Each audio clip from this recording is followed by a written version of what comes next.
Vector analysis की इस series में अब तक आपने देखा कि मैंने आपको 150 क्वेश्चंस कराए थे प्रैक्टिस के लिए, लेकिन एक आपका टॉपिक रहता है कर्ल डाइवर्जेंस ग्रेडियंट, जिसकी थ्योरी, जिसके कॉन्सेप्ट मैंने आपको पहले करा चुका हूं, लेकिन उसके प्रैक्टिस कराने के लिए किसी प्रकार का कोई भी पीवाईक्यू अब तक नहीं कराया था। और आपकी भी डिमांड थी कि मैं आपको कर्ल डाइवर्जेंस ग्रेडियंट के पीवाईक्यूज कराऊंगा। तो नमस्कार साथियों, मैं Surendra Kumar focus maths classes के ऑनलाइन लर्निंग प्लेटफॉर्म पे एक बार फिर से आप सभी का हार्दिक स्वागत करता हूं और आशा करता हूं आप सब लोग खुश होंगे, स्वस्थ होंगे और अपनी तैयारी अच्छे से कर रहे होंगे। तो चलिए शुरू करते हैं वेक्टर एनालिसिस के कर्ल डाइवर्जेंस ग्रेडियंट के पीवाईक्यूज। देखते हैं क्या है आज का हमारा पहला पीवाईक्यू। तो क्वेश्चन नंबर 276 है, कह रहे हैं क्या, for F X Y is equal to X square Y minus Y cube which one of the following gives the corresponding gradient vector field. अभी ग्रेडियंट क्या होता है ये आपको पता होना चाहिए। मैं आपको पहले ही बता चुका हूं कि ग्रेडियंट जो है आपका एक स्केलर क्वांटिटी का फाइंड आउट किया जाता है, जिसको मैं फाई से रिप्रेजेंट करता हूं, और इसकी वैल्यू इक्वल होती है किस चीज के, याद रखना, ग्रेडियंट एक स्केलर क्वांटिटी का फाइंड आउट किया जाता है, लेकिन जो आउटपुट मिलता है, रिजल्टेंट मिलता है, वो एक वेक्टर क्वांटिटी होती है। डेट इज, मैं इसको लिख सकता हूं क्या, आई डेवर फाई ओवर डेवर एक्स प्लस जे, एक कैप आप अपने आप लगाइएगा, डेवर फाई ओवर डेवर वाई प्लस के कैप डेवर फाई ओवर डेवर जेड। ठीक है, ये रहता है आपका फॉर्मूला। और फाई एक्चुअली यहां पर क्या है, फाई एक्चुअली आपका एफ है, ठीक है ना। एफ जो है आपका फाई की जैसे वर्क करेगा, तो मैं यहां से लिखूंगा क्या, मैं लिखूंगा कि डेवर एफ अपॉन डेवर एक्स, क्योंकि मेरे नीड क्या है, डेवर फाई ओवर डेवर एक्स, डेवर फाई ओवर डेवर वाई, डेवर फाई ओवर डेवर जेड, ये तीन मुझे कंपोनेंट चाहिए, तो मैं इसका निकाल लूंगा एक्स वाई जेड के साथ डिफरेंशिएशन करके। तो डेवर एफ अपॉन डेवर एक्स क्या मिल जाएगा आपको, मिल जाएगा 2xy। ऐसे ही डेवर एफ अपॉन डेवर वाई में निकालूंगा तो वो मुझे मिल जाएगा क्या, X square minus 3 Y square. और डेवर एफ अपॉन डेवर जेड अगर मैं निकालूं तो जेड जैसी कोई चीज तो है ही नहीं, तो उसका हो जाएगा 0। बात कर रहे हैं क्या, अब आप देखिए आंसर आपको यहां से ही मिल जाता है कि जो पहला कंपोनेंट है आई कैप का वो 2xy है, तो 2xy आपका ऑप्शन बी में है। अगर इन वैल्यूज को उठा के मैं यहाँ पुट कर दूं तो मुझे डायरेक्ट मिल जाएगा क्या, 2xy I cap plus X square minus 3 Y square J K. ठीक है, तो आंसर तो मुझे डिफरेंशिएशन करते टाइम एक्स रेस्पेक्ट में तभी मिल गया था, क्योंकि 2xy किसी और ऑप्शन में तो आ ही नहीं रहा है। इसका मतलब मेरा option number B is the right answer. I think question आपको समझ में आया होगा। चलिए चलते हैं नेक्स्ट क्वेश्चन नंबर 277 पर। क्या है, कह रहा है if F X Y Z is equal to X sine Y Z find the gradient of the F at any point 1,3,0। Okay, just अभी अभी मैंने आपको बताया था कि ग्रेडियंट क्या रहता है। तो मैं अगर ग्रेड फाई लिखता हूं, फिर phi is the scalar point function, ये इक्वल होता है आई डेवर फाई ओवर डेवर एक्स प्लस जे डेवर फाई ओवर डेवर वाई प्लस के कैप डेवर फाई ओवर डेवर जेड। जस्ट अभी बताया था, तो बार बार इसे आपको बताने की जरूरत नहीं है, फिर भी मैं आपको लिख देता हूं, कहीं मेरे ही वजह से आपको कुछ याद हो जाए तो ज्यादा बढ़िया रहेगा। ठीक है, तो क्या करेंगे, मुझे ये फंक्शन जो है, याद रखना हम यहाँ पर डी का यूज नहीं करते, हम यूज करते हैं डेवर। डी और डेवर में अंतर है। जब हम डिफरेंशिएशन कर रहे होते हैं डी से लिखते हैं, इसका मतलब होता है कि आपका हर एक जो वेरिएबल है वो आपके डिफरेंशिएशन में रोल प्ले करेगा। जबकि जो डेवर होता है, डेवर को हम पार्शियल डिफरेंशिएशन कहते हैं, मतलब जिस वेरिएबल के रेस्पेक्ट में हम पार्शियली डिफरेंशिएट कर रहे होंगे फंक्शन को, सिर्फ वही वेरिएबल आपका एज ए वेरिएबल वर्क करेगा, बाकी जो अलग वेरिएबल रहेंगे वो आपके कैसे वर्क करेंगे, एज अ कांस्टेंट। जैसे कि अगर मैं डेवर एफ अपॉन डेवर एक्स निकालूं, इसका मतलब ये हो गया कि इस फंक्शन के लिए एक्स एज अ वेरिएबल के जैसे ट्रीट किया जाएगा और वाई और जेड एज अ कांस्टेंट के जैसे ट्रीट किए जाएंगे। तो अगर मैं इसका एक्स के रेस्पेक्ट में डिफरेंशिएशन करूंगा तो एक्स का हो जाएगा 1, और साइन बाई जेड तो क्या हो जाएगा आपका कांस्टेंट, तो वो आ जाएगा ऐसा ही। आई थिंक इतनी सी बात आपको समझ में आई होगी। सिमिलरली मैं डेवर एफ अपॉन डेवर वाई निकालूंगा तो एक्स और जेड मेरे एज अ कांस्टेंट वर्क करेंगे। तो X as it is sine का हो जाएगा क्या, कॉस वाई जेड, और वाई जेड का हो जाएगा क्या, जेड। ठीक है, सिमिलरली डेवर एफ अपॉन डेवर जेड निकालूंगा तो एक्स और Y as a constant work करेंगे, कांस्टेंट वर्क करेंगे तो ऐसे लिख दीजिए, साइन का हो जाएगा कॉस वाई जेड और वाई जेड का हो जाएगा क्या, वाई, क्योंकि मैं डिफरेंशिएशन कर रहा हूं इस बार विद रिस्पेक्ट टू जेड। अब एक पॉइंट आपको गिवन है ना, ठीक है, तो मैं तो यही कहूंगा कि आप point hand to hand satisfy भी कराते चलिए। तो अगर मैं इसमें इनकी वैल्यूज पुट करूं y और z की, तो y और z क्या हो जाएगा, ये हो जाएगा मेरा sine 3 into zero that is 0 और साइन 0 होता है 0। ऐसे ही यहाँ पर देखूं तो z की वैल्यू 0 होने के कारण सारा कुछ क्या हो जाएगा 0। ऐसे ही मैं यहाँ पे देखता हूँ x की वैल्यू 1, y की वैल्यू 3 और cos z लगाने से 0 हो जाएगा, cos 0 होता है 1 दैट इज 3। तो आप देख रहे हैं 0 0 3 that is option number C is the right answer. तब भी अगर प्रॉपर आंसर चाहिए तो इस सारी वैल्यूज को उठा के आप इस यहाँ पर पुट कर दीजिए। अगर आप पुट करते हैं तो ग्रेड 5 ना लिख के मैं ग्रेड एफ लिख देता हूं, तो आपको ग्रेड एफ जो है वो मिल जाएगा, क्या मिल जाएगा 0 0 आई कैप प्लस 0 जे कैप प्लस 3 के कैप। और अगर मैं इसको पॉइंट फॉर्म में लिखता हूं तो इसकी वैल्यू हो जाती है क्या 0,0,3। आई थिंक क्वेश्चन आपको समझ में आया होगा। चलिए चलते हैं नेक्स्ट क्वेश्चन नंबर 278 पर। क्या है, कह रहे हैं consider F X Y is equal to X A की power Y at any point 2,0 2D का है, कोई नहीं। What is the maximum rate of increase. अब अगर आपने मेरे जो वीडियोस हैं कॉन्सेप्ट वाले लेक्चर नंबर 5 को अगर देखा है तो मैंने उसमें बहुत सारी शॉर्ट ट्रिक्स कराई हुई हैं। Curl divergence gradient, Stokes theorem, Gauss divergence theorem, green theorem, सारा कुछ कराया हुआ है। कॉन्सेप्ट एक एक क्लियर है और यकीन मानिए जो कॉन्सेप्ट मैंने कराए हैं एक भी क्वेश्चन आपका उससे बाहर नहीं जाएगा। तो ग्रेटेस्ट रेट ऑफ इंक्रीज क्या होता है, मैंने आपको ये लिखाया है। अगर आप कॉन्सेप्ट देखेंगे मेरे तो मैंने लिखा है greatest rate of increase, rate of increase, ठीक है। या फिर मैं इसी को लिखूं, मैं इसको लिख सकता हूं मैक्सिमम। ग्रेटेस्ट और मैक्सिमम एक ही बात है, रेट रेट ही रहेगा। ऑफ इंक्रीज मतलब कुछ ना कुछ तो चेंज हो ही रहा है ना, शब्दों का हेर फेर है, याद रखिएगा।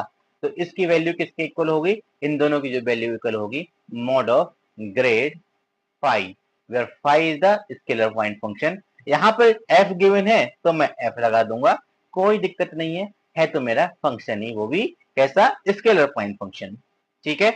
तो अब मैं देखता हूं तो मुझे क्या चाहिए होगा, एक चीज तो आपको पता होगी कि मैंने आपको पहले ही बताया था ग्रेड 5 के लिए क्या चाहिए होता है, I डेवर 5 over डेवर x plus J डेवर 5 over डेवर Y plus k डेवर 5 over डेवर Z. मतलब जो फंक्शन गिवन है उसका एक्स वाई जेड के रेस्पेक्ट में डिफरेंशिएशन फाइंड आउट कर लीजिए बस, ठीक है।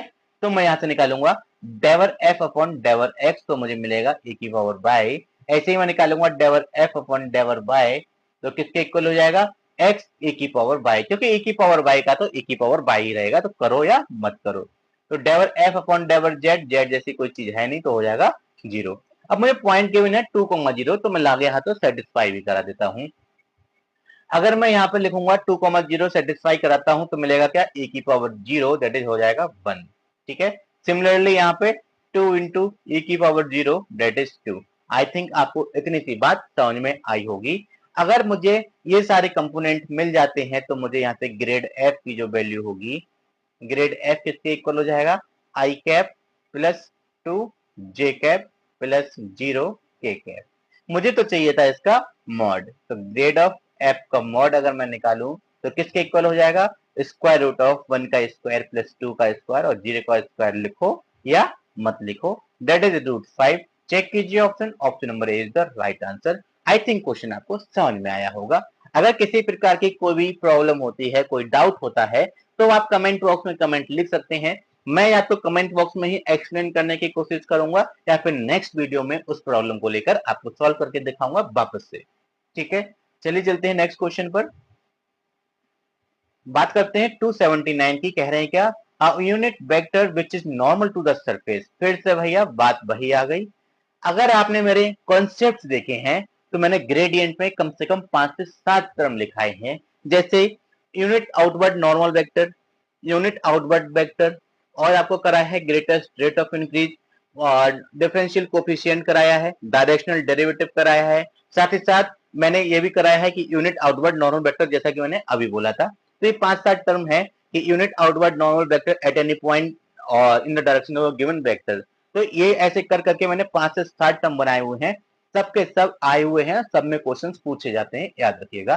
तो मैं यहाँ पे कहूंगा क्या, कि जो आपका होगा, कह रहे हैं यूनिट वेक्टर, ठीक है, यूनिट नॉर्मल वेक्टर की बात कर रहे हैं, ये यूनिट आउटवर्ड नॉर्मल वेक्टर में लिखूं तो ज्यादा सही है।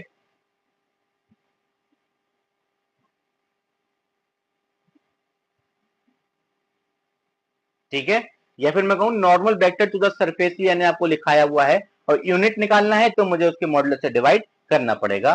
तो ये इक्वल होगा किस चीज के, इक्वल होता है ग्रेड फाई के, and is divided by mod of grad phi.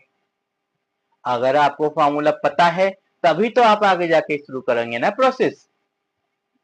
तो फॉर्मूला तो मैंने आपके सामने लिख दिया, अब मैं क्या करूंगा, ग्रेड फाई निकालूंगा।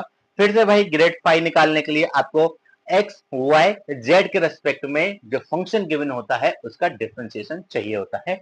मुझे फंक्शन क्या गिवन है, मुझे फंक्शन गिवन है कि X square minus X Y plus Z square is equal to 1।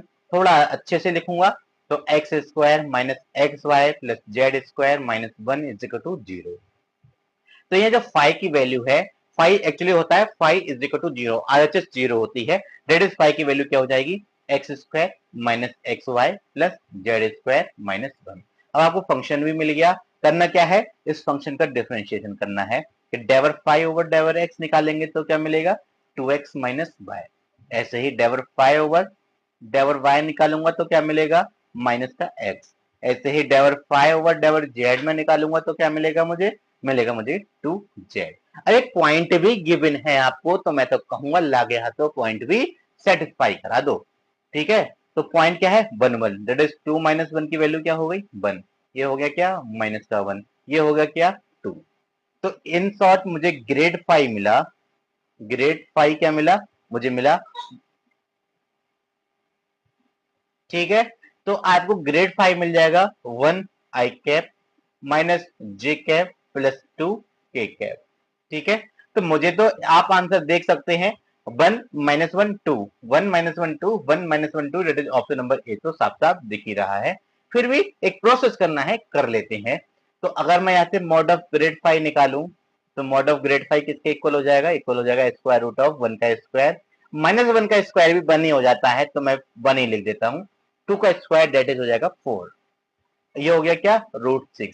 सारी वैल्यूज उठा के यहाँ पे पुट कीजिए तो फाइनल आंसर आपको क्या मिलेगा, फाइनल आंसर मिलेगा आपको कि आई कैप माइनस का जे कैप प्लस का 2k cap and is divided bye √6। अब चेक कीजिए एग्जैक्ट आंसर मिला ना, that is option number A is the right answer. चलिए चलते हैं नेक्स्ट क्वेश्चन, क्वेश्चन नंबर 280 पर। क्या है, कह रहे हैं if R cap is equal to vector are is divided by mod of R, क्योंकि सिंपल अगर आर के ऊपर वेक्टर लगा हुआ नहीं है दैट इज वो मॉडुलस को रिप्रेजेंट कर रहा है, तो ये मॉडुलस है। साफ साफ आगे लिखा हुआ भी है कि R is equal to mod of vector are है। तो कहते हैं divergence of R cap is, ठीक है, divergence of R cap is. तो डाइवर्जेंस क्या होता है वो पहले पता होना चाहिए। तो एक बात मैं आपको पहले ही बता देना चाहता हूं कि जो आपका डाइवर्जेंस है वो आपका एक वेक्टर क्वांटिटी का फाइंड आउट किया जाता है, और जो आपको आउटपुट रिजल्ट मिलता है, फाइनल जो रिजल्ट मिलता है वो एक्चुअली आपका एक स्केलर होता है। तो कितना डिफरेंस है ग्रेडियंट और डाइवर्जेंस में, आई थिंक आपको बात समझ में आई होगी। तो डाइवर्जेंस ऑफ एफ क्या होता है, तो इसको रिप्रेजेंट करते हैं कुछ इस प्रकार से, इसको डेल डॉट एफ से भी रिप्रेजेंट करते हैं, और इसकी वैल्यू इक्वल होती है क्या, डेवर एफ। ठीक है, अगर मेरा एफ कुछ इस प्रकार से है कि F1 आई कैप प्लस F2 जे कैप प्लस F3 के कैप, अगर मेरा एफ इस प्रकार से है तो डाइवर्जेंस ऑफ एफ जो है वो इक्वल होता है कि डेवर F1 अपॉन डेवर एक्स प्लस डेवर F2 अपॉन डेवर वाई प्लस डेवर F3 अपॉन डेवर जेड। कहने का मतलब क्या हुआ, कहने का मतलब भाई इतना सही है कि आई कैप का कोफिशिएंट का एक्स के साथ डिफरेंशिएशन, जे कैप के कोफिशिएंट का वाई के साथ डिफरेंशिएशन, के कैप के कोफिशिएंट का जेड के साथ डिफरेंशिएशन कर दो और ऐड कर लो, बात खत्म हो जाती है। तो मैं बस वही करने जा रहा हूं, और यहाँ पे मेरे करने का तरीका देखिएगा, बहुत अच्छे तरीके से मैं आपको कराऊंगा। मैंने कहा कि मुझे निकालना है डाइवर्जेंस ऑफ आर, ठीक है, आर कैप, दैट इज किसके इक्वल हो जाएगा, तो डाइवर्जेंस ऑफ आर कैप क्या होगा, मैं इसको रिप्रेजेंट करूंगा तो vector del dot R cap, सबकी मैं वैल्यूज लगाता हूं। डेल की वैल्यू होती है आई कैप डेवर ओवर डेवर एक्स प्लस जे कैप डेवर ओवर डेवर वाई प्लस के कैप डेवर ओवर डेवर जेड। डेल एक्चुअली आपका एक ऑपरेटर होता है, इसे नोवेला ऑपरेटर भी कहा जाता है, ठीक है, उसकी वैल्यू ये रहती है।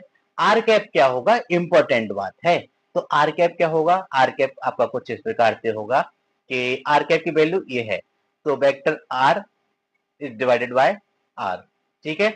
तो एक चीज आप यहाँ से मेरी एक चीज नोट कीजिएगा, अगर मैं इसको लिखना चाहूं तो मैं इसको इस प्रकार लिखूंगा, डिटेल में नहीं कराऊंगा मैं आपको, पहले मैं शॉर्ट ट्रिक बताऊंगा उसके बाद डिटेल में बताऊंगा।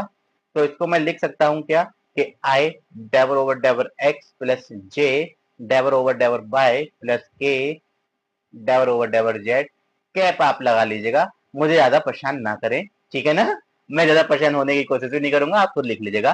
तो आर क्या है, एक्चुअली आपको पता होना चाहिए, जब हम बात करते हैं वेक्टर की तो वहां पे वेक्टर आर जो होता है कुछ इस प्रकार से लिया जाता है कि x I cap plus Y J cap plus Z k cap. क्यों, एक्चुअली आर जो होता है वो होता है आपका the position vector of a moving point at any time T, ठीक है। तो पोजिशन क्या है, एक्स वाई जेड है, कि वही स्पेस में किसी एक्स वाई जेड पोजिशन पे उसका इस समय पोजिशन है। तो मैं इसको लिखूंगा क्या कि x I cap plus Y J cap plus Z k cap, ठीक है। तो मैं इतना लंबा कभी नहीं करता हूं, मैंने सिर्फ और सिर्फ आपको समझाने के लिए इतना लंबा कराया है, वरना मेरे करने का तरीका तो ये है कि मैं अगर डाइवर्जेंस ऑफ आर कैप निकालूंगा तो इक्वल होगा किसके, मैं लगाऊंगा समेशन। जो मैंने डेल ऑपरेटर है, डेल ऑपरेटर का जो पहला पार्ट है सिर्फ वही लूंगा, समेशन की पावर को समझिए, ठीक है। मैं लिखूंगा क्या, आई कैप डेवर ओवर डेवर एक्स, ठीक है, ये लगाइए और लगाइए डॉट, और लिखना है वेक्टर आर ओवर आर, ठीक है। तो वेक्टर आर का भी सिर्फ आई वाला कोफिशिएंट लिखूंगा, मतलब X I cap upon R. याद रखना यहाँ पे आर आपका मिस हो गया है, आर लिखने का है, ये आर वेक्टर आर की वैल्यू है और ये तो आपका चल ही रहा है, ठीक है। तो मैंने सिर्फ उसका आई आई के जो कोफिशिएंट्स है उसको लिखा, क्योंकि ये समेशन होता है, जब मैं समेशन हटाऊंगा तो जे कैप का कोफिशिएंट के कैप का कोफिशिएंट अपने आप ही ऐड होता हुआ चला आता है। ये होता है समेशन की पावर को, मतलब सिर्फ एक टर्म लिखने की जरूरत है, आपको 3 टर्म की कैलकुलेशन करने की जरूरत नहीं है, बाकी के बचे हुए 2 टर्म सिमिलरली करके आ जाते हैं। ये होती है समेशन की पावर, ठीक है। तो मैं इसको आगे सॉल्व करता हूं तो मैं पाऊंगा क्या, समेशन आई डॉट आई की वैल्यू 1 हो जाएगी, मिलेगा क्या, del over डेवर x upon are. अब आप इसका डिफरेंशिएशन कीजिए, आपको मिलेगा क्या, यहाँ पे आप क्या लगाएंगे, क्यूसेंट रूल लगाएंगे, ये हो जाएगा आर स्क्वायर, आर को ऐसे ही रखा, एक्स का डिफरेंशिएशन 1, एक्स को ऐसे ही रखा, आर का डिफरेंशिएशन हो जाएगा डेवर आर ओवर डेवर एक्स। एक्चुअली ये आपका मल्टीप्लाई का साइन है, ना डॉट ना क्रॉस, ठीक है ना।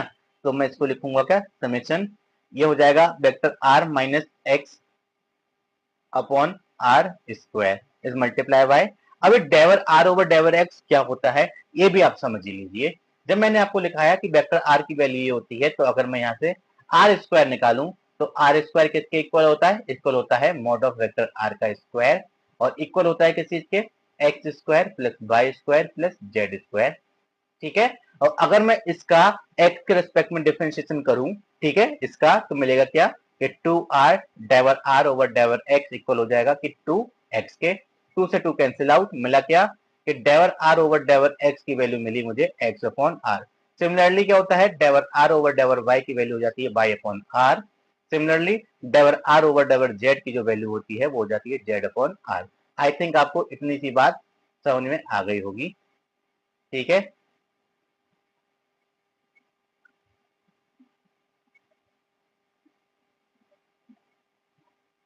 जगह का थोड़ा अभाव है इसलिए छोटा करके बाहर रख दिया है मैंने, बाद में जरूरत पड़ेगी तो उठा लेंगे, ठीक है। तो अगर अब मैं आपको इसमें डेवर आर ओवर डेवर एक्स की जगह पे एक्स अपॉन आर पुट कर दूं तो कोई इशू रहेगा, बिल्कुल नहीं, क्योंकि मैंने आपको जस्ट अभी प्रूव करके दिखाया कि डेवर आर ओवर डेवर एक्स की वैल्यू एक्स अपॉन आर होती है। थोड़ा सा एलसीएम लेते हैं, सॉल्व करते हैं तो पाएंगे क्या, यहाँ पे मैं एलसीएम लूंगा तो यह आर मेरा एलसीएम हो जाएगा, तो इसकी अगर मैं मल्टीप्लाई करूंगा तो मुझे मिलेगा R square minus X square upon R into R square, ठीक है। और सही से लिखता हूं, मिलेगा क्या कि R square minus X square upon R cube, ठीक है। तो ये मुझे डाइवर्जेंस ऑफ आर कैप की वैल्यू मिली है अब तक।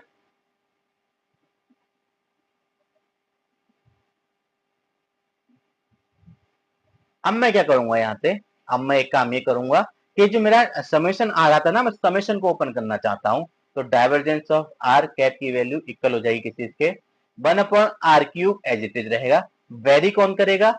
एक्स वाई जेड, क्योंकि मेरा बाई के साथ डिफरेंशिएशन करने को रह गया था, जेड के साथ डिफरेंशिएशन करने को रह गया था। तो जो एक्स वाई जेड आते हैं बस वही आके ऐड होते चले जाएंगे, बाकी के टर्म सेम रहते हैं। तो 1/r³ एज इट इज रहेगा। ये क्या रहेगा? जब मैंने x के साथ डिफरेंशिएशन किया तो मुझे मिला क्या? i² माइनस x² प्लस जब मैं y के साथ करता, आगे जाके अगर मैं करता तो मुझे मिलता r² माइनस y² प्लस अगर मैं z के साथ करता तो मुझे मिलता r² माइनस z²। ये होता है समेशन की पावर को। तो यहां से लिख सकता हूं कि 1/r³ ये क्या हुआ? ये हुआ 3r² minus x² plus y² plus z²। और इसकी वैल्यू जस्ट अभी बताई थी क्या होती है? r² होती है। डेट इज क्या? 1/r³ times 3r² minus r², date is हो गया 2r²। ठीक है, 2r² अपॉन r³, r² से दो पावर कैंसिल, बचा क्या? 2/r। अब चेक कीजिए option number D, 2/r is the right answer. I think आपको बात समझ में आई होगी। क्वेश्चन कोई इतना लेंथी नहीं था, ठीक है, बस समझाने में थोड़ा सा समय ज्यादा लग जाता है। आई होप आपको क्वेश्चन तो समझ में आया ही होगा। अगर नहीं आया हो तो प्लीज कमेंट बॉक्स में कमेंट जरूर कर दीजिएगा, मैं आपको वापस से रिपीट कर दूंगा। चलिए चलते हैं अगले क्वेश्चन, क्वेश्चन नंबर 281 पर। क्या है? कहना value of double integral vector f dot theta cap ds where vector f is equal to this. ये आपका y² है, अगर आपको नहीं दिख रहा हो, ठीक है, ये आपका y² है। And S is the surface of the cube bounded by x is equal to 0 to 1, y 0 to 1, z 0 to 1। ठीक है, अब इस क्वेश्चन को सॉल्व करने के लिए आपको जो 3 थ्योरम्स कराई थी उनका ज्ञान होना जरूरी है। वो कैसे? आपको पता होना चाहिए कि ये आपका सरफेस इंटीग्रल जो है वो कैसे फाइंड आउट होगा। ठीक है, तो मैं आपको बताता हूं। अगर आपको गॉस डाइवर्जेंस थ्योरम पता है, मैं आपका नाम भी लिख देता हूं, अगर आपको गॉस डाइवर्जेंस थ्योरम पता है तो आपका ये क्वेश्चन इजिली हो जाएगा, अदरवाइज आप सोचते रह जाएंगे। गॉस डाइवर्जेंस थ्योरम क्या कहती है? कहती है कि डबल इंटीग्रल एस मतलब सरफेस इंटीग्रल, डबल का मतलब होता है सरफेस, एस का मतलब होता है सरफेस। तो कभी कभार एक इंटीग्रल लगा के भी आपका नीचे एस लिख देंगे, मतलब तब भी वही है कि भाई सरफेस इंटीग्रल है। भले ही एक इंटीग्रल लगाया हुआ है लेकिन वो दो हैं, एक नहीं है, याद रखिएगा। ये नोटेशन इंपॉर्टेंट है। अगर एस लिखा है, चाहे एक बना हो चाहे दो बना हो, मतलब नहीं, अगर एस लिखा है तो ऑब्वियस सी बात है सरफेस इंटीग्रल है, मतलब दो वाला है। तो vector F dot eta cap DS की जो वैल्यू है वो इक्वल होती है किस चीज के? ट्रिपल इंटीग्रल वॉल्यूम वाला। ठीक है, या तो एक इंटीग्रल के नीचे बी लिखा होगा या फिर तीन लिखे होंगे और बी लिखा होगा। Divergence of vector F DV, ये रहती है आपकी गॉस डाइवर्जेंस थ्योरम। तो मुझे निकालना क्या है? मुझे निकालना है एलएचएस, और एलएचएस की वैल्यू किसके इक्वल होती है? आरएचएस के। तो मैं आरएचएस निकालूंगा, और आरएचएस निकालने के लिए मुझे किसकी वैल्यू चाहिए होगी? Divergence of F. और डाइवर्जेंस ऑफ एफ कैसे निकालूंगा? मैंने आपको जस्ट अभी बताया था कि डाइवर्जेंस ऑफ वेक्टर एफ जो है वो किसके इक्वल होता है?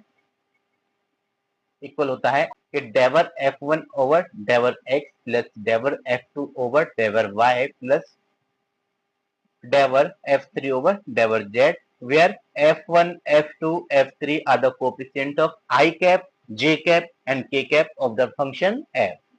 ठीक है, मतलब क्या हुआ? इसका x के साथ डिफरेंशिएशन करो, इसका y के साथ करो, इसका z के साथ करो। ठीक है, कर लेंगे। तो divergence of vector f equal होगा, आप चाहो तो आप ऐसे लिख सकते हो, एक्चुअली इसका जो नोटेशन रहता है वो ये रहता है, vector del dot vector F. तो डेल की वैल्यू लगाता हूं I डेवर over डेवर x plus J, cap आप ले आइएगा खुद ही, ठीक है ना, कैप आप खुद लगा लीजिएगा। मैं कहीं लगा देता हूं, कहीं नहीं लगाता, कहीं भूल जाता हूं, तो उसके लिए आप माफ करें, लेकिन आप ये खुद लगा लीजिएगा। और एफ क्या है? एफ ये रहा 4x Z I cap minus Y square J cap plus Y Z E cap. ठीक है ना, इतनी बात आई थिंक आपको समझ में आ रही होगी। अब डॉट प्रोडक्ट है सिंपल सा, क्या आप नहीं कर सकते? बिल्कुल कर सकते हैं, कीजिए। फिर मिलेगा क्या? Del over डेवर x of 4xz minus del over del y of y square. तो मैंने तो पहले ही बोला था ये कि आपको बस आई जे के कोफिशिएंट का एक्स वाई जेड के रेस्पेक्ट में डिफरेंशिएशन करके ऐड कर लेना है।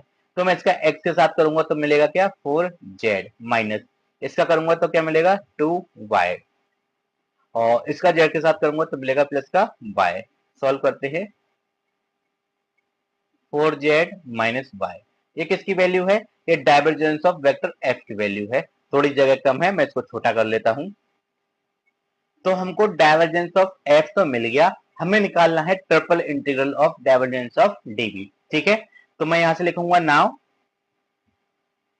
Divergence of vector f dv की जो वैल्यू होगी वॉल्यूम इंटीग्रल, चलिए 3 ही लगा देता हूं, इक्वल होगी किस चीज के? Triple integral.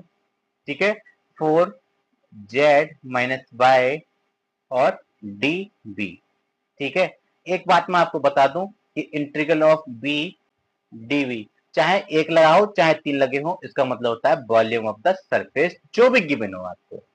तो मैं इसको लिख सकता हूं क्या? मैं इसको लिख सकता हूं इंटीग्रल x मेरा वेरी कर रहा है 0 to 1 इंटीग्रल, y कर रहा है 0 to 1 इंटीग्रल, z वेरी कर रहा है 0 to 1 और 4z माइनस y।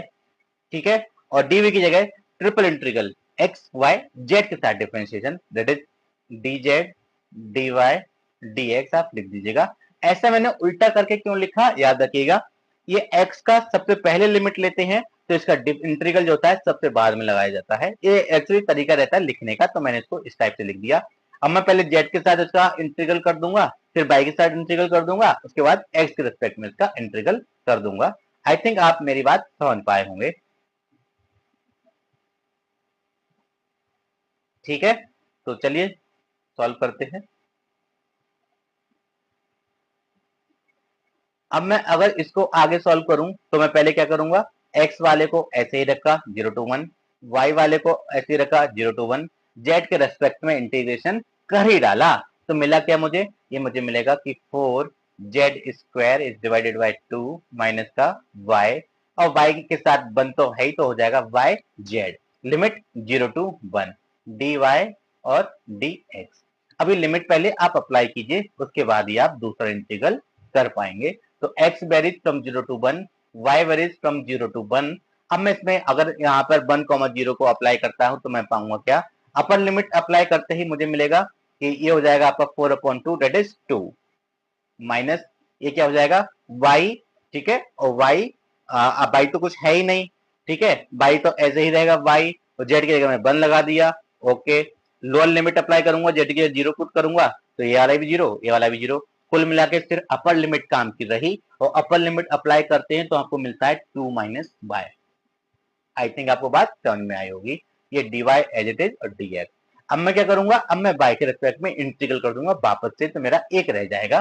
तो मैं यहां से करूंगा क्या कि integral x varies from 0 to 1, इसका मैं y के साथ इंटीग्रल कर ही देता हूं तो मुझे मिलेगा क्या? 2y minus y square upon 2, और लिमिट तो मेरा 0 to 1 है ही, उसमें कोई डाउट नहीं है। अब आप लिमिट अप्लाई कर दीजिए, ला गया तो उसके बाद फिर मैं x के रिस्पेक्ट में भी इसका इंटीग्रल कर दूं। तो जैसे ही 0 पुट करूंगा लोअर लिमिट तो 0 हो जाएगी, किसी काम की नहीं। अपर लिमिट सिर्फ काम की है तो मैं अपर लिमिट ही लगाऊंगा। तो ये हो जाएगा मेरा क्या कि 2 माइनस यहाँ पे 1 पुट करता हूं तो 1 रह जाएगा दैट इज 2, यहाँ पे 1 पुट करता हूं तो मुझे मिलेगा क्या? 1/2, और लोअर लिमिट तो आपकी खत्म हो चुकी है। आई थिंक आपको बात समझ में आ गई होगी। x वेरीज फ्रॉम 0 to 1, ये हो जाएगा आपका 3/2 dx। अब 3/2 बाहर आ जाएगा, dx का मैं इंटीग्रल कर दूंगा तो क्या मिलेगा मुझे? सिंपल x, और x वेरीज फ्रॉम 0 to 1, तो क्या हो गया ये? आप लिमिट अप्लाई कीजिए, 3/2 is the right answer. Check कीजिए option, option number B is the right answer. ठीक है, तो अगर आपको गॉस डाइवर्जेंस थ्योरम आती है तो आप इस क्वेश्चन को कर सकते हैं, और साथ ही साथ अगर आपको कर्ल डाइवर्जेंस ग्रेडियंट आता है तो मैं कहूं अगर आपको वेक्टर डिफरेंशिएशन आता है तभी आप इस क्वेश्चन को कर पाएंगे, अदरवाइज क्वेश्चन आपसे सॉल्व नहीं होगा। चलिए चलते हैं नेक्स्ट क्वेश्चन, क्वेश्चन नंबर 282 पर। क्या है? कहेंगे वेक्टर दिस इज सोलेनोइडल। फिर से वही प्लीज लेक्चर नंबर 5 जरूर देखिएगा, वेक्टर एनालिसिस का काफी इंपॉर्टेंट है। याद रखना सोलेनोइडल, अगर कोई एफ कोई वेक्टर पॉइंट फंक्शन होता है तो वो सोलेनोइडल जब कहलाएगा, ठीक है, सोलेनोइडल कहलाएगा जब जब आपका क्या होगा, जब आपका डाइवर्जेंस ऑफ वेक्टर एफ की जो वैल्यू है वो इक्वल हो जाती है 0 पे। ठीक है, कोई भी वेक्टर पॉइंट फंक्शन सोलेनोइडल तब कहलाता है जब उसके डाइवर्जेंस की वैल्यू आपकी 0 हो जाती है। ठीक है, तो हमें ए की वैल्यू फाइंड आउट करनी है, डाइवर्जेंस ऑफ एफ 0 हमको गिवन ऑलरेडी है। तो मैं क्या करूंगा, आपको पता है कि divergence of F find out करने के लिए मैं क्या करता था, डाइवर्जेंस ऑफ एफ को मैं लिख सकता हूं vector del dot vector F. मैंने आपको बताया था इसका एक्स रेस्पेक्ट में, इसका वाई के, इसका जेड के रेस्पेक्ट में डिफरेंशिएशन कर दो, ऐड कर दो, बात खत्म। तो शॉर्टकट तो आपका ये है कि भाई इसका एक्स के रेस्पेक्ट में करोगे क्या हो जाएगा 1 प्लस, इसका वाई के साथ करोगे तो 1 प्लस, इसका जेड के रेस्पेक्ट में करोगे तो माइनस का है, दैट इज माइनस है। ठीक है, ये हो गया डाइवर्जेंस की वैल्यू, और डाइवर्जेंस किसके इक्वल है 0 के, तो मैं यहां से कर दूंगा इज इक्वल टू 0, ए की वैल्यू हो गई 2। Option number C is the right answer. ये तो था तरीका शॉर्टकट, सिर्फ 2 लाइनों में क्वेश्चन आपका आंसर आ जाएगा। ठीक है ना, इससे ज्यादा की करने की जरूरत तो आपको है भी नहीं। तो ये शॉर्टकट है आपका, चाहो तो आप ऐसे कर सकते हो। अगर आप चाहते हैं परंपरागत तरीके से ही करेंगे तो परंपरागत तरीके से करके देखते हैं। डेल की वैल्यू आपको पता है कि i डेवर over डेवर x plus J del over डेवर Y plus k del over डेवर z होता है। Dot product y vector F क्या है कि x plus 3y i cap plus y minus 2z j cap plus x minus k z k cap. ये है आपका क्या, यह था आपका एफ। अब डॉट प्रोडक्ट है तो ओपन कीजिए डॉट प्रोडक्ट, आप पाएंगे क्या आई आई के मल्टीप्लाई 1 हो जाएगी, that is del over डेवर x of x plus 3y plus del over डेवर y of y minus 2z plus del over डेवर z of x minus a z. मैं कहूंगा चीजें आपके दिमाग में होनी चाहिए, लिखने की जरूरत क्या है एग्जाम में, जितना कम से कम लिखोगे उतने ज्यादा से ज्यादा क्वेश्चन आप अटेम्प्ट करोगे। ठीक है, तो ये हो जाएगा 1 प्लस माइनस का ए, और डाइवर्जेंस ऑफ एफ की वैल्यू ऑलरेडी 0 आ रही थी, तो 0 0, तो यहां से मिलेगा ए की वैल्यू 2। आई थिंक क्वेश्चन आपको समझ में आया होगा। चलिए चलते हैं नेक्स्ट क्वेश्चन, क्वेश्चन नंबर 283 पर क्या है। तो 283 तो क्वेश्चन बुक में भी नहीं है, मैं कहां से लाऊंगा। बात करते हैं क्वेश्चन नंबर 284 की, क्या है आइए देखते हैं। कह रहे हैं क्या, if vector A and vector B are irrotational vector then divergence of vector A cross vector B is equal to. ठीक है, फिर से वही बात, कॉन्सेप्ट जरूर देखो, बिना कॉन्सेप्ट के क्वेश्चन सॉल्व नहीं होंगे। ठीक है ना, एक चीज आपको पता होना चाहिए, वो क्या कि भाई मेरा डाइवर्जेंस ऑफ, मैंने आपको फॉर्मूला लिखाया था कि मेरा divergence of vector A cross vector B किसके इक्वल होता है। मैंने आपको बताया था कि ये होता है vector B curl A minus vector A curl B, इसकी वैल्यू इसके इक्वल होती है, ये रहता है आपका फार्मूला।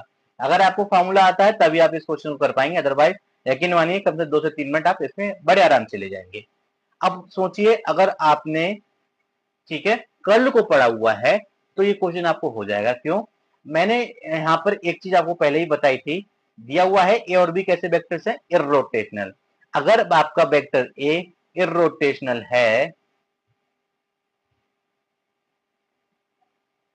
इसका मतलब ये हो गया कि कर्ल ए की वैल्यू क्या होगी, ए की वैल्यू 0 होगी। यहां तो मेरा ए और बी दोनों ही रोटेशनल है, इसका मतलब ये हो गया कि कर्ल बी भी मेरा कैसा होगा, कर्ल बी भी मेरा 0 होगा। दोनों वैल्यू उठा के यहाँ पुट करें तो आरएचएस हो गई 0। Option number D 0 is the right answer.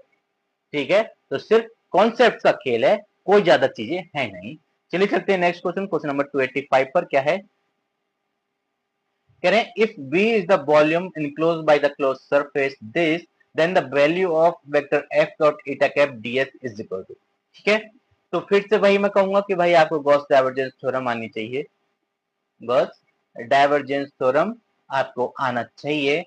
Actually आप मुझे एक चीज सोचने पे विवश करें कि भाई मेरे पास आइडियाज कहां से आते हैं, या तो मैं पहले से पढ़ के आता हूं, या मेरे पास किताब खुली रखी होगी, या फिर मैं प्रैक्टिस के आधार पे आपको चीजें बताता हूँ, ठीक है। तो मैं आपको बताऊंगा इसके पीछे एक वैलिड रीजन रहता है कि मैं ये सब चीजें क्यों बोलता हूँ कि इसमें गॉस लग जाएगा। ऐसा नहीं है कि मैं किताब लेके बैठा हूँ, और ऐसा नहीं है कि पहले से पढ़ के आया हूँ, ठीक है। तो ये एक्सपीरियंस है। आप देखें कि vector F dot eta cap into d s surface integral किस में आता है, ठीक है। ये टर्म आपका सिर्फ और सिर्फ गॉस डाइवर्जेंस थ्योरम के अंदर आता है। तो वहां से मुझे पता चलती है कि भाई ये मेरे गॉस डाइवर्जेंस थ्योरम का टर्म है, तो मैं गॉस डाइवर्जेंस थ्योरम इसमें यूज करूंगा, ठीक है ना। तो हमसे इन्होंने क्या कहा है, हमें पता है गॉस डाइवर्जेंस थ्योरम कहती है कि integral surface integral vector F dot eta cap DS की जो वैल्यू है वो इक्वल होती है किस चीज के, ट्रिपल इंटीग्रल मतलब volume integral divergence of vector F और डीवी। तो आई थिंक आपको थ्योरम अब तो याद हो चुकी होगी, कई बार मैं आपको ये बता चुका। तो पहला काम हमारा करने का क्या है, हम डाइवर्जेंस फाइंड आउट करेंगे। तो divergence of vector F equal हो जाएगा किस चीज के, इक्वल हो जाएगा del over i cap times del over डेवर x plus J cap times del over del. अब मैं लिखना तो ये सारी चीजें नहीं चाहता, लेकिन मैं यहाँ पे सॉल्व नहीं कर रहा क्वेश्चन, मैं आपको यहाँ पर समझा रहा हूँ, इसलिए मैं आपके लिए लिख देता हूँ। बट मैं आपको रिकमेंड करूंगा कि आप लिखे नहीं, याद रखना इसका एक्स के साथ, इसका वाई के साथ, इसका जेड के साथ डिफरेंशिएशन करके ऐड कर लो बस, ठीक है ना। इसके अलावा कुछ भी नहीं। तो 6 दिख रहा है, इसका हो जाएगा 1 प्लस 2 प्लस 3 डेट इज 6, और ये इसका आंसर 6 भी आ जाएगा। तो पेन पेपर की जरूरत तो थी नहीं, अगर दिमाग में गॉस डाइवर्जेंस थ्योरम घुसी हुई है तो आपको पता होगा करना क्या है हमें। 6 भी इज द राइट आंसर, ठीक है। पर मुझे आपको करके दिखाना है तो मैं आपको करके दिखा देता हूं कि x I cap plus 2y J cap plus 3z के कैप, ठीक है। अब डॉट प्रोडक्ट है, इसको ओपन करते हैं, पाएंगे क्या, del over डेवर x of x plus del over डेवर y of 2y plus del over डेवर z of 3z। अब आप इसको सॉल्व करेंगे, पाएंगे क्या, 1 प्लस 2 प्लस 3 डेट इज 6। अब इस 6 को उठा के अगर मैं यहाँ पुट कर दूं तो मुझे मिलेगा क्या, मुझे यहाँ से मिलेगा surface integral vector F dot eta cap into d s की जो वैल्यू है वो इक्वल हो जाएगी किस चीज के, triple integral volume integral 6 DV, ठीक है। 6 इंटीग्रल से बाहर आ जाएगा, कांस्टेंट वैल्यू की इंटीग्रल के अंदर कोई मतलब नहीं है। और इससे जस्ट पहले मैंने आपको बताया था, अगर कहीं पर ट्रिपल इंटीग्रल बी लिखकर डीवी लिखा है, इसका मतलब है वो रिप्रेजेंट कर रहा है कि वॉल्यूम ऑफ द सरफेस, ठीक है। तो वॉल्यूम ऑफ द सरफेस यहाँ पे दिया हुआ है, वॉल्यूम ऑफ द सरफेस क्या है, बी है, डेट इज इसकी वैल्यू बी है। तो मैं इसकी जगह पे बी लिख दूंगा तो मुझे मिलेगा क्या, 6b। तो मैंने तो पहले ही बताया था इसका आंसर 6b आएगा। आई थिंक आपको बात समझ में आई होगी, क्वेश्चन समझ में आया होगा, क्योंकि मैं एक प्रॉपर रीजन देता हूँ, एक वैलिड रीजन देता हूँ कि वजह क्या है, मैं ऐसा लिख ही क्यों रहा हूँ, ठीक है। तो एक प्रॉपर रीजन, एक वैलिड रीजन के साथ मैं आपको एक्सप्लेन करने की कोशिश करता हूँ, शायद आपको शायद यही चीज अच्छी लग जाती होगी, ठीक है। चलिए चलते हैं नेक्स्ट क्वेश्चन, क्वेश्चन नंबर 286 पर क्या है, कह रहे हैं if f is a vector point function and s is an open surface bounded by closed curve C, then the tangential line integral f along C is described by। ये question मैं आपको बिल्कुल भी कराने वाला नहीं हूं, क्योंकि अगर आपने मेरा लेक्चर इससे पहले वाला देखा है और ये आज मैं जो करा रहा हूं वो देखा है, तो आपको इसका आंसर पता होगा। फिर भी मैं एक बार एक्सप्लेन करता हूं, बट मैं आंसर नहीं दूंगा, आंसर आप देंगे। कि मुझे एक चीज बताइए, आपके पास वेक्टर डिफरेंशिएशन में 3 थ्योरम्स हैं, Green's theorem, Gauss divergence theorem, Stokes theorem, ठीक है। और इन तीनों का काम क्या रहता है, इन तीनों का काम रहता है कि कोई आपका कर्व मतलब लीनियर इंटीग्रल को कन्वर्ट करता है किस चीज में, सरफेस इंटीग्रल में। कोई आपका सरफेस इंटीग्रल को वॉल्यूम इंटीग्रल में कन्वर्ट करता है। कोई आपका क्या करता है कि सरफेस इंटीग्रल को लीनियर, या फिर मैं कहूं वापस से आपका लीनियर या कर्व सरफेस में कन्वर्ट कर देता है, ठीक है। कोई सी से एस जाता है, कोई एस से बी जाता है, कोई क्या करता है एस से वापस सी चला जाता है। कौन सा जाता है, कहां जाता है, वो आपको देखकर पढ़कर मुझे बता देना है कि इसका आंसर सही सही क्या होगा, ठीक है। मैं इंतजार करूंगा आपके आंसर का कि आप इसका आंसर दें कि इसका राइट आंसर क्या रहेगा। कौन सी थ्योरम है जिसका स्टेटमेंट ये है, या मैं कहूं कौन सी थ्योरम है जो इस वाले इंटीग्रल को इस वाले इंटीग्रल में कन्वर्ट करता है, ठीक है। आधे से ज्यादा तो मैंने आपको हिंट दे ही दी, हालांकि आपको आंसर पता चल चुका होगा। चलिए चलते हैं नेक्स्ट क्वेश्चन पर। क्वेश्चन नंबर 287 क्या है? कहता है unit normal to the surface. फिर से यूनिट नॉर्मल आउटवर्ड वेक्टर की बात कर रहे हैं, ठीक है। Unit vector normal to the surface की बात करूं या unit outward normal vector to the surface, बात ही एक ही है, या unit vector to the surface, एक ही बात है, जो भी आप समझें। सरफेस ये गिवन है एट एनी पॉइंट 1,1,1, क्या होगा? ठीक है। तो आपको एक बात पता होना चाहिए कि मैंने आपको पहले ही बता चुका हूं कि normal vector to the surface, unit normal vector तो लिखना भूल ही गए हैं, vector to the surface equal होता है किस चीज के? इक्वल होता है grad phi is divided by mod of grad phi. अब ग्रेड फाई कैसे निकालूंगा? तो आज ही मैंने आपको पता नहीं 4 से 5 बार तो बता ही चुका हूँ कम से कम। अब तो आपको एक चीज आ जानी चाहिए, तो मैं अपने हाथ डायरेक्ट करूंगा। तो मेरा ग्रेड फाई किसके इक्वल होगा? ग्रेड फाई इक्वल होगा कि इस फंक्शन का एक्स के रेस्पेक्ट में डिफरेंशिएशन करो, आई कैप लगा दो। उसके बाद वाई के साथ डिफरेंशिएशन करो, जे कैप लगा दो। उसके बाद जेड के रेस्पेक्ट में करो, के कैप लगा दो। ठीक है। तो मैं अगर इसका एक्स के साथ करता हूं तो पाऊंगा क्या? मैं पाऊंगा 2x और लगाऊंगा क्या? आई कैप। अगर y के साथ करता हूं पाऊंगा क्या? 4 टू जा 8 बाय जे कैप। ठीक है। अगर z के रेस्पेक्ट में करूंगा इसका डिफरेंशिएशन मिलेगा क्या? 3 टू जा 6 माइनस का 6 जेड के कैप। ठीक है। अब ये बात कर रहे हैं क्या कि भाई ग्रेड फाइव तो निकालिए, लेकिन एट एनी पॉइंट, अगर एक पॉइंट गिवन है तो आप यहाँ पे लिख सकते हैं, इस तरह से लगाएं और यहाँ पर पी लिख दें। ठीक है। एक पॉइंट गिवन है क्या? 1,1,1, तो पॉइंट आप इस पर सेटिस्फाई करा दो, या फिर आप ग्रेड निकालते समय ही आप पॉइंट सेटिस्फाई करा दो। मैं तो रिकमेंड करूंगा जब पॉइंट निकालो, मतलब जब एक ग्रेड फाइव निकालो, पॉइंट को उसी पर सेटिस्फाई करा दो, बाद में सेटिस्फाई कराने से तो अच्छा ही रहेगा। ठीक है। क्योंकि यहाँ से एक हिंट मिल जाएगा कि आंसर क्या होने वाला है। कभी कभार हमको आगे का स्टेप करने की जरूरत ही नहीं है, हमें यहाँ से ही आंसर मिल जाना है। तो ये हो जाएगा क्या आपका? 2i कैप प्लस 8 जे कैप माइनस का 6 के कैप। क्या यहाँ से कुछ कॉमन है? हाँ जी, 2 कॉमन है। बचा क्या? 1 प्लस 4, एक्चुअली ये आई कैप प्लस 4 जे कैप माइनस का 3 के कैप। चेक कीजिए ऑप्शन 1 4 माइनस 3, 1 4 माइनस 3, हालांकि इसमें भी है इसमें भी है, ये दोनों तो चले गए। ठीक है। मैं बात कर रहा हूं मॉड ऑफ ग्रेड फाइव की, तो मॉडलेस तो आएगा ही आएगा ना, तो ये भी चला जाएगा। That is option number A is the right answer. इसीलिए मैं कह रहा था पॉइंट जब ग्रेड निकालो ना तभी सेटिस्फाई करा दो। क्या पता आपको हिंट्स मिल जाए कि आपका आंसर क्या हो, आगे सॉल्व करने की जरूरत ही ना पड़े आपको। ठीक है ना।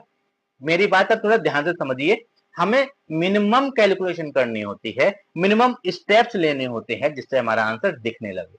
हमें पूरा सॉल्व करने की जरूरत नहीं है, हमें कौन सा लिख के आंसर दिखाना है, हमें ऑप्शन चूज करना है। ठीक है ना। तो ये आपका ग्रेड फाइव है। अगर मैं यहां से लिख देता हूं ग्रेड फाइव एट पी। ठीक है। अगर मैं मॉड ऑफ ग्रेड फाइव निकालूं तो किसके इक्वल हो जाएगा? इक्वल हो जाएगा 2 स्क्वायर रूट ऑफ 1 का स्क्वायर प्लस 4 का स्क्वायर 16 प्लस 3 का स्क्वायर 9, दैट इज हो गया रूट 26। अब इन दोनों वैल्यूज को उठा के यहाँ पुट करूंगा तो मुझे फाइनली मिल जाएगा क्या? मुझे मिलेगा कि 2 times I cap plus 4 J cap minus का 3 के cap and is divided by 2 times square root of 26। इस 2 से 2 कैंसिल आउट हो गए। इसीलिए मैंने आपको कुछ जगह बताया है जो यूनिक पार्ट होता है सिर्फ वही कंसीडर करते हैं, ये वाला छोड़ देते हैं इन केसेस में, क्योंकि मॉडुलस जब आप निकालोगे तो ये एज इट इज डिनोमिनेटर में भी आएगा, तो न्यूमरेटर में भी वही है डिनोमिनेटर में भी वही है, तो कैंसिल आउट हो जाना है। फाइनली आपका कैंसिल तो हो ही गया ना। तो ये कैंसिल हो जाता है, अंडरस्टूड है। बार बार क्वेश्चन करोगे 2-4 बार दिमाग में आने लगेगा कि भाई ये तो यूजलेस था, जो यूनिक पार्ट है सिर्फ वही काम का है।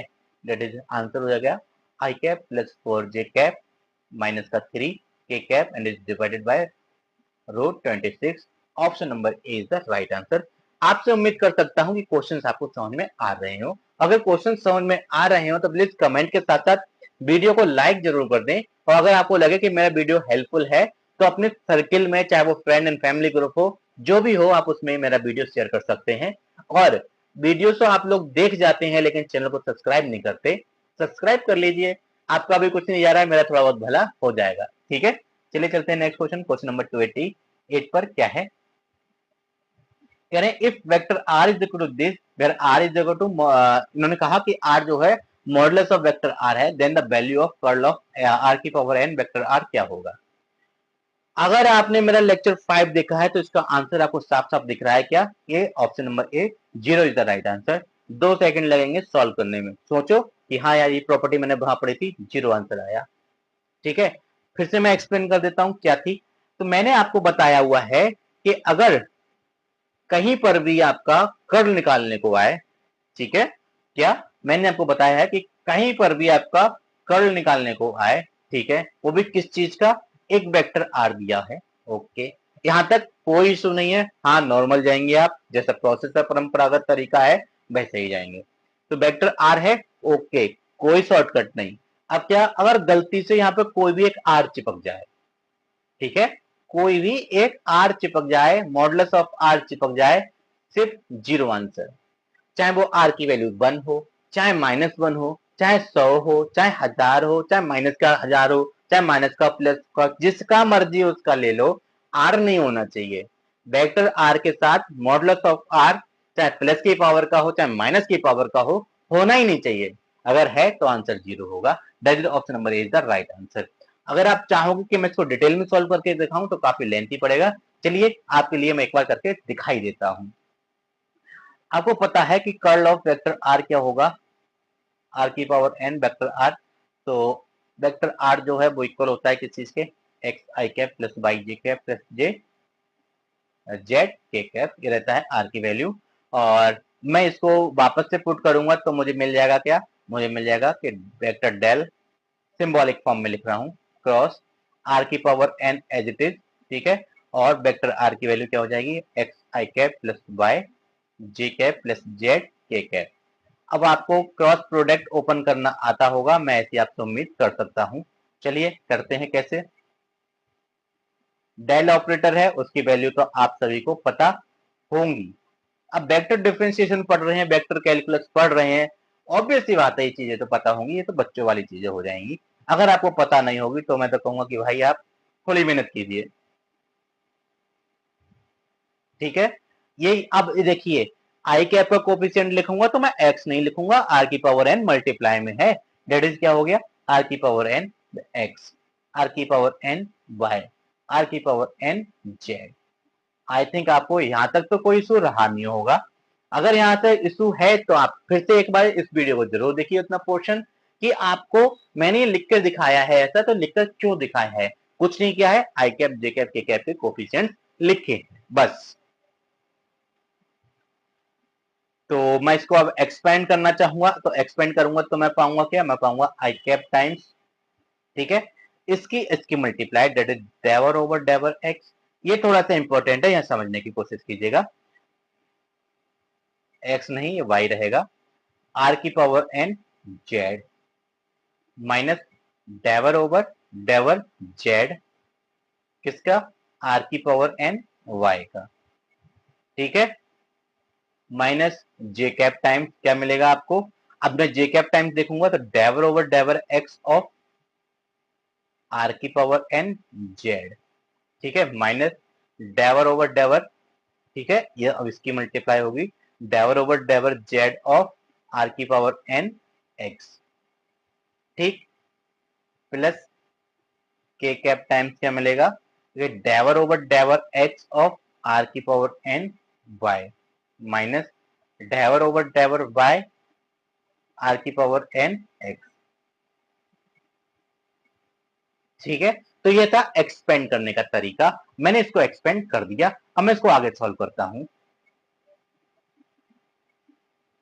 आप देखिए आई कैप टाइम्स क्या आएगा, अब जेड का वाई के रेस्पेक्ट में नहीं होगा, एज ए कांस्टेंट ट्रीट किया जाएगा, तो ये हो जाएगा क्या, जेड।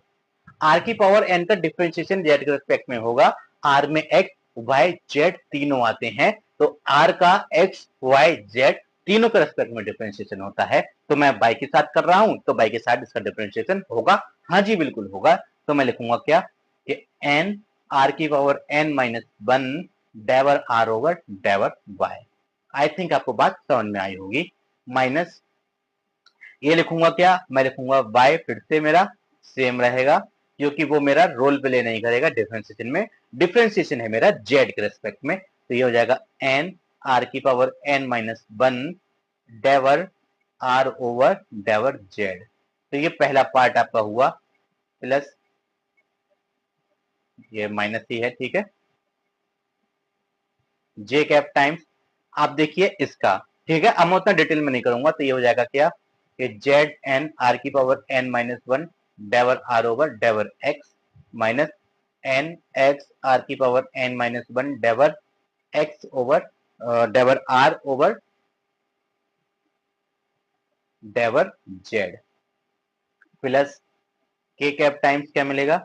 अब देखिए कितना टाइम लग रहा है, कितना लेंथी हो जा रहा है ये करते टाइम, इसलिए मैं कहता हूं कि प्रॉपर्टीज याद करना चाहिए, प्रॉपर्टीज याद करोगे तो आंसर आपको चुटकियों में मिल जाएगा, ठीक है, ये आपकी प्रॉपर्टी रहती है, एन की वैल्यू जो भी हो हमें मतलब नहीं है। तो मेरा के कैप के टाइम्स क्या मिलेगा, ये रहेगा, ये हो जाएगा आपका कि वाई एन आर की power n minus 1 del are over डेवर x minus x n r की power n minus 1 del x del are over डेवर y, ठीक है। आई थिंक आपको ये बात समझ में आई होगी। अब मैं इसको थोड़ा सा छोटा कर लेता हूं क्योंकि जगह थोड़ी सी कम है।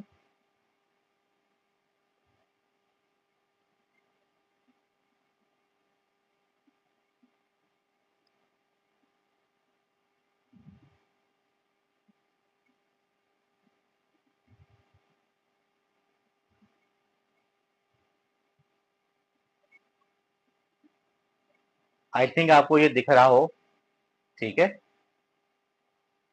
इतना तो हो कि आपको विजुअल रहे।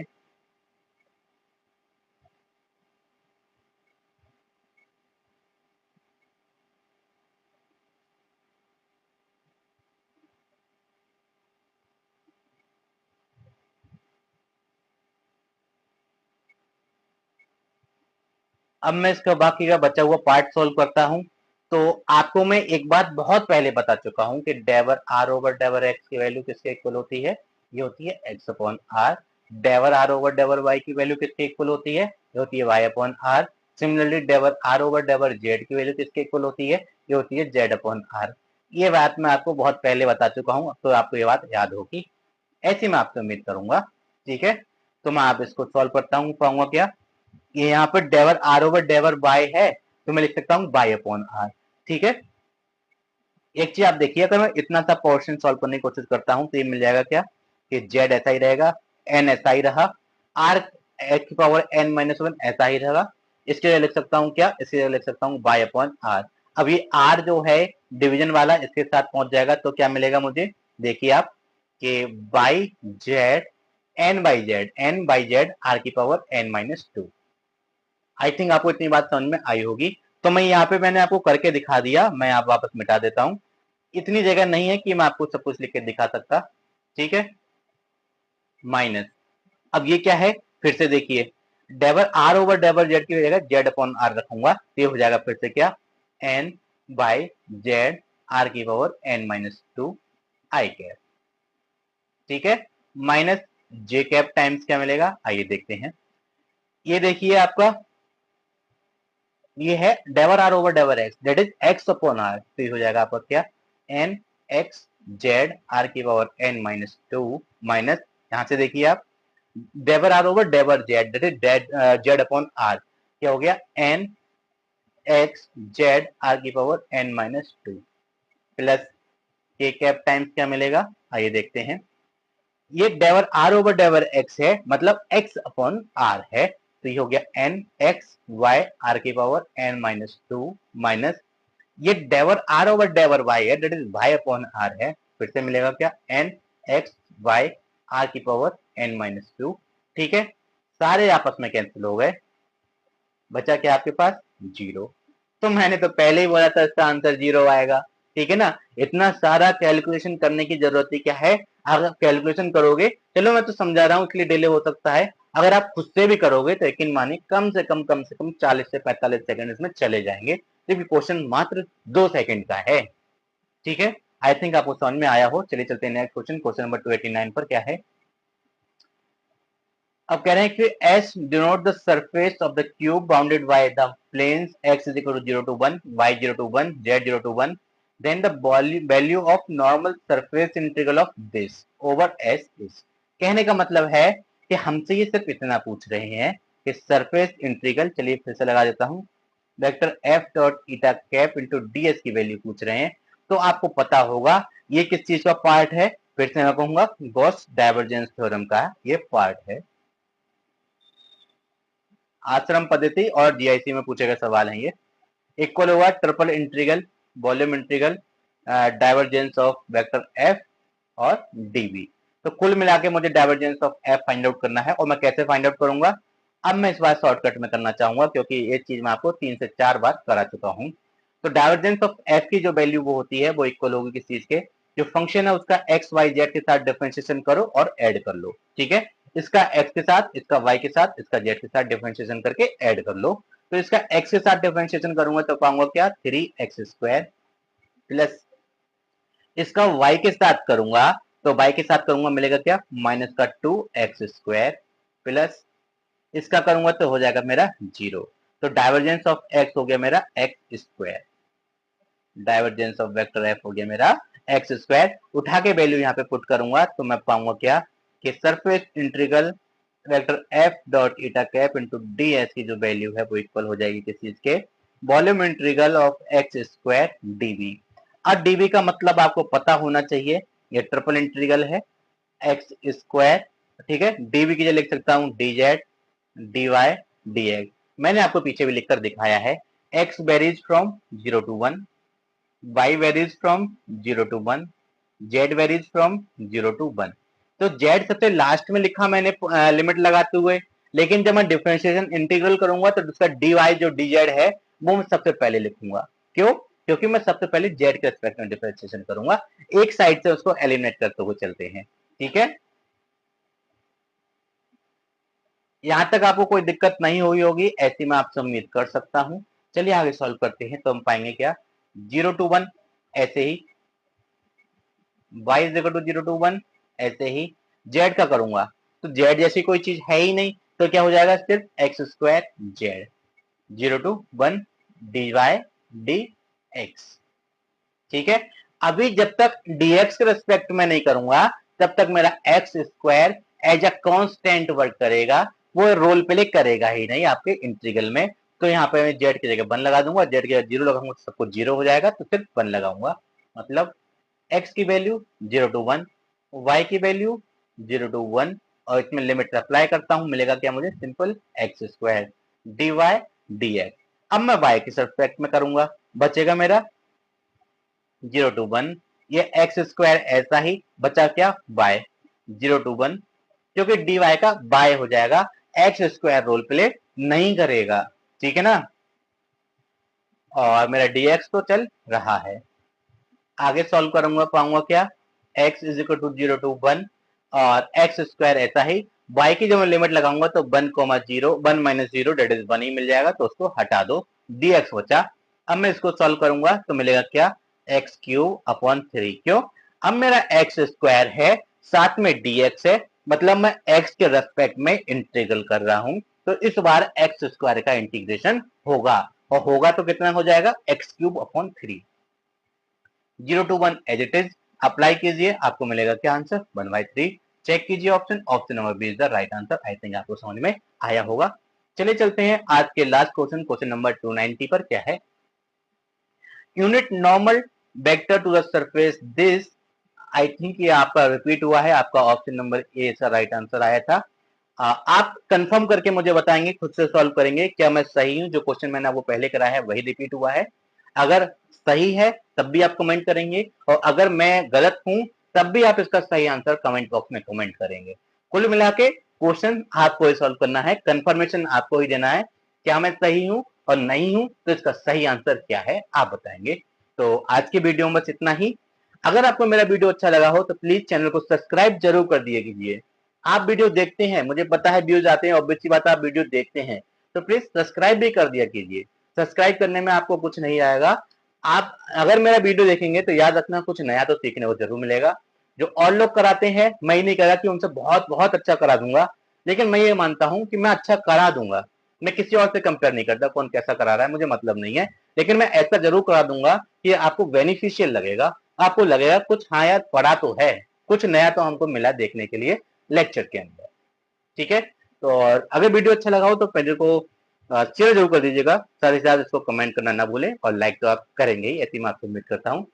तो मिलते हैं अगले वीडियो में। Thank you, thanks for watching, thanks a lot.